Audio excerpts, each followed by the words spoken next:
അത് ഇന്നത്തെ ദിവസം തുടങ്ങിയത് അങ്ങ് ക്യാൻറ്റീനിൽ നിന്നാണ്. കാര്യം പ്രത്യേകിച്ചൊന്നുമില്ല. രാവിലെ കുളിച്ചൊരുങ്ങി സാരി ഉടുത്ത് പുട്ടിയിട്ട് ഇറങ്ങിയപ്പോൾ ഞാൻ ഫുഡ് കഴിക്കാൻ മറന്നുപോയിട്ടുണ്ടായിരുന്നു. അങ്ങനെ ക്യാൻറ്റീനിൽ വന്ന് കട്ലറ്റൊക്കെ കഴിച്ച് അത് കഴിഞ്ഞ് ഞാൻ ക്ലാസ്സിലൊക്കെ പോയിട്ട് കുട്ടികളെ കൊണ്ട് ഫീഡ്ബാക്ക് എഴുതിപ്പിച്ച്. കാര്യം പ്രത്യേകിച്ചൊന്നുമില്ല, ഇന്ന് ലാസ്റ്റ് ഡേ ആണ് എൻ്റെ ഫസ്റ്റ് ഫേസ് ടീച്ചിങ് പ്രാക്ടീസിൽ. അപ്പോൾ അടിപൊളി ഫീഡ്ബാക്ക് ആയിരുന്നു. അപ്പോൾ അതിൻ്റെ ഒരു റിയാക്ഷൻ വീഡിയോ ഞാൻ ചെയ്തിട്ടുണ്ട്. അതിൻ്റെ ലിങ്ക് ഞാൻ താഴെ കൊടുത്തിട്ടുണ്ട്, കയറി കാണാൻ മറക്കല്ലേ. ഉച്ചയ്ക്കാണെങ്കിൽ ഭയങ്കര മഴ.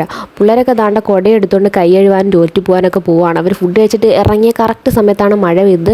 ഞാൻ മഴ പെയ്തുകൊണ്ട് പിന്നെ ഞാൻ കൈയൊന്നും കഴുകാൻ പോയില്ല. ആ മഴവെള്ളത്തിൽ ഞാൻ കൈ കഴുകി. ഉച്ചയ്ക്ക് നമുക്ക് ബിരിയാണി ചാലഞ്ചിൻ്റെ ഭാഗമായിട്ട് നമുക്ക് കുറച്ച് ബിരിയാണി കിട്ടിയിട്ടുണ്ടായിരുന്നു. അപ്പം നമ്മൾ ബിരിയാണി ടിന്ന് തുറന്നിട്ട് നമ്മൾ ചിക്കൻ തപ്പുന്ന തിരക്കിലാണ്. 100 രൂപയാണ് ബിരിയാണി ചാലഞ്ചിൻ്റെ ഭാഗമായിട്ട് നമ്മൾ ബിരിയാണി മേടിച്ചപ്പോൾ നമ്മുടെ കയ്യിൽ നിന്ന് ചിലവായ പൈസ.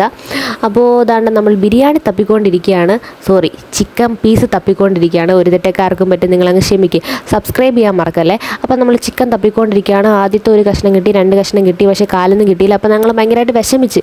ബട്ട് ദാണ്ട് അറ്റ് ലാസ്റ്റ് നമ്മുടെ കാത്തിരിപ്പിന് വിരാമിട്ടുണ്ട്, നമ്മുടെ ചിക്കൻ പീസ് നമുക്ക് കിട്ടിയിട്ടുണ്ട്. അപ്പം 100 രൂപയ്ക്ക് വർത്ത് ആണെന്നാണ് നമ്മുടെ ആമിനാഥ നമ്മളടുത്ത് പറഞ്ഞത്. അപ്പോൾ ഇന്നത്തെ വ്ളോഗ് ഇത്രയേ ഉള്ളൂ. എന്നെ ചാനൽ ആദ്യമായിട്ട് കാണുന്നുണ്ടെങ്കിൽ ഒന്ന് സബ്സ്ക്രൈബ് ചെയ്ത് സപ്പോർട്ട് ചെയ്യണേ. Okay, by.